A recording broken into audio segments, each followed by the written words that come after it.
All right, everybody, welcome. Today, we're going to dive deep into marketing plans. I know, at first, it might not sound as exciting as, launching a flashy ad campaign, but trust me on this one. It's like building a house, right? You wouldn't just start laying bricks without a blueprint. Exactly. A marketing plan, that's your blueprint for success.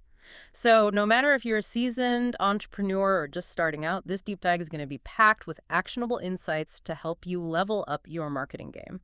Absolutely. And we're going to be drawing insights from creating an effective marketing plan. That's right. It's a fantastic resource that breaks down the essential elements of a killer marketing plan.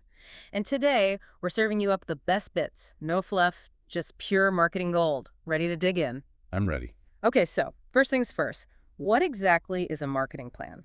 Well, it's more than just a document, right? It's like a living, breathing guide for your business. It lays out your goals, your target audience, and most importantly, how you're going to reach them. I like to think of it as like setting the GPS for your marketing journey. It's about being strategic and intentional with every step you take.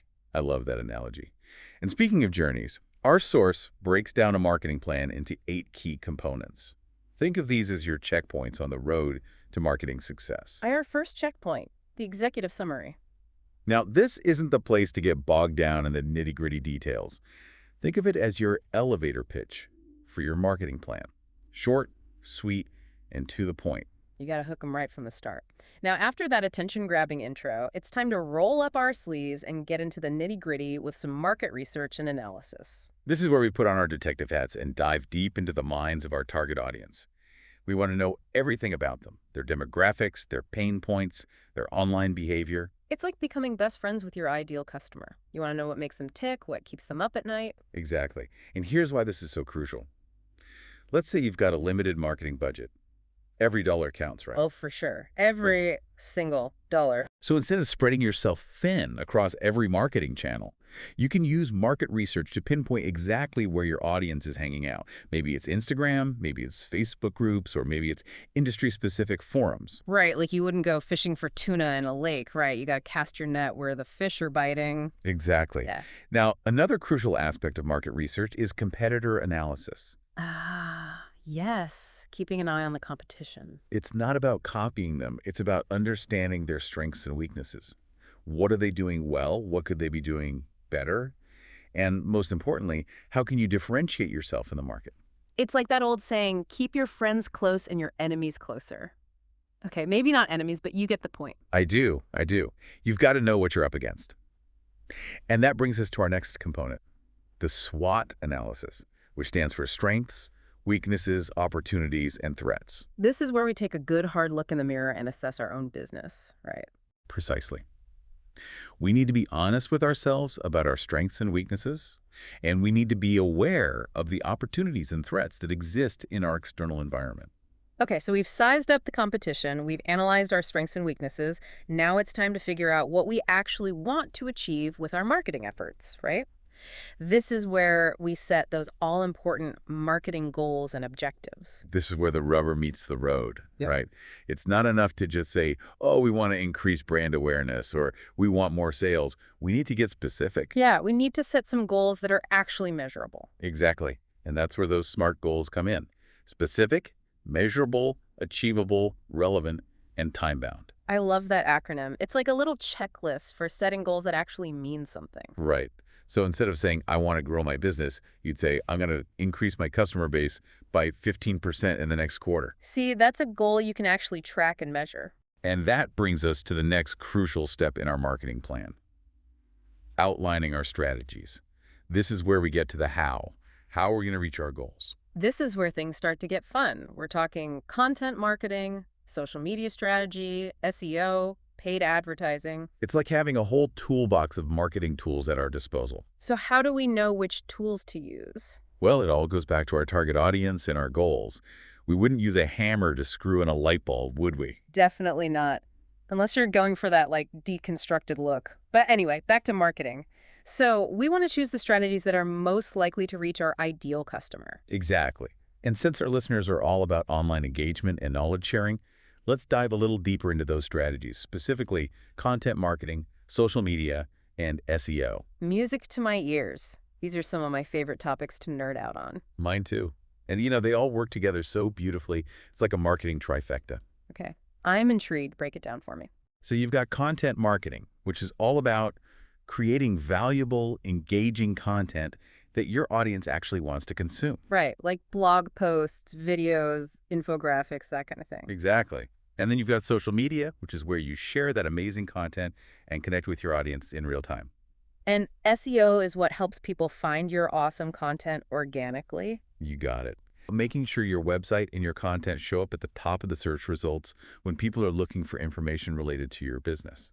So if you're that small coffee shop owner we talked about earlier, Right. They could be writing blog posts about different brewing methods. they could be creating these beautiful shareable images of latte art on Instagram. And they could be optimizing their website so that when people search for best coffee plus their city, their shop pops up first. It's all connected. Exactly. Now, when it comes to content marketing, I think one thing that often gets overlooked is the power of storytelling. Oh, storytelling is so powerful. I mean, think about it. What do we love to do more than hear a good story? Right. And it doesn't have to be anything complicated. Sometimes the simplest stories are the most effective. Yeah, it's about connecting with your audience on a human level. Like going back to our coffee shop example, maybe the owner could share the story of how they first fell in love with coffee. Or how they source their beans directly from farmers. Exactly. It's those personal touches that make a brand memorable. Now, let's talk social media for a sec. I feel like everyone and their grandma is on social media these days, but it's not just about being on every platform. Right, you got to be strategic. Exactly. It's about knowing where your audience hangs out online and then tailoring your content to that specific platform. Like a long, text-heavy post might do well on LinkedIn. But probably not so much on Instagram or TikTok. You got to keep people's attention spans in mind. It's all about understanding the nuances of each platform and creating content that resonates with that audience. And that's where a little bit of data analysis comes in handy, right? Absolutely. We can use social media analytics to track which types of content are performing well, which ones are falling flat, and then adjust our strategy accordingly. So we're talking about looking at things like engagement, reach, click-through rates. Exactly. It's all about using data to refine our approach and get the most out of our social media efforts. So we've covered a ton of ground here, from understanding our audience to crafting engaging content and getting our name out there. But let's be real, even with the best laid plans, we all hit a few bumps in the road, right? Oh, absolutely. Marketing isn't always sunshine and rainbows.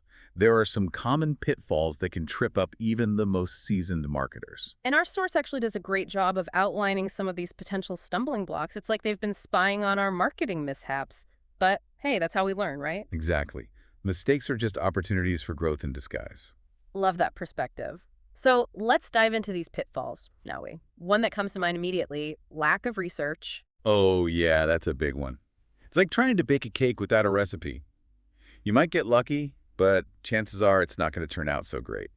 Been there, done that, definitely ended up with a marketing flop. We've all been there. Another pitfall I've definitely fallen prey to, setting unrealistic goals. Like thinking I'm going to go viral overnight and become the next big influencer. A girl can dream, right? Those are good. But yeah, when it comes to marketing goals, we got to keep it real. It's about setting those SMART goals we talked about. Specific, measurable, achievable, relevant, and time-bound. It's all about finding that sweet spot between ambition and, well, not setting ourselves up for failure. Exactly.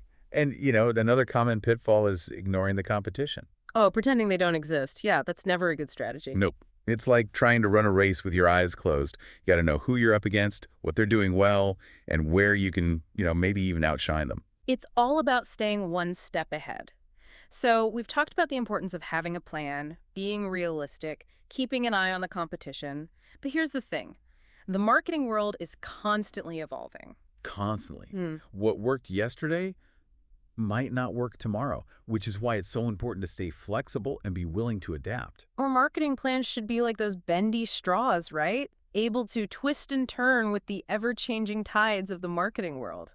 One of the best ways to stay adaptable is to constantly be measuring our results and analyzing data. That's where our next component comes in. Performance measurement and KPIs, or key performance indicators. This is where we get to see if our marketing efforts are actually moving the needle. Are we reaching our target audience? Are they engaging with our content? Are we seeing those conversions? Ah, yes, conversions, the holy grail of marketing. But in all seriousness, we're talking about tracking things like website traffic, click-through rates, conversion rates, all that good stuff. Exactly. And using those insights to make informed decisions about where to focus our efforts and, if necessary, course correct. It's all about being data-driven, right? Absolutely. Right. Don't just rely on gut feelings. Let the data guide you. So there you have it, folks, a crash course in marketing plans. We've covered a lot of ground today, but hopefully you're walking away with some actionable insights that you can implement in your own business. And remember, creating a marketing plan isn't about checking boxes on a to-do list. It's about creating a roadmap for success. It's about building a strong foundation for your business to grow and thrive. So well said. And hey, if you ever feel lost or overwhelmed, just remember, you don't have to do this alone. There are tons of resources out there to help you along the way, including our very own deep dive today. We've got your back. We do. And most importantly, never stop learning and experimenting. The world of marketing is constantly changing, so embrace the challenge and have fun with it.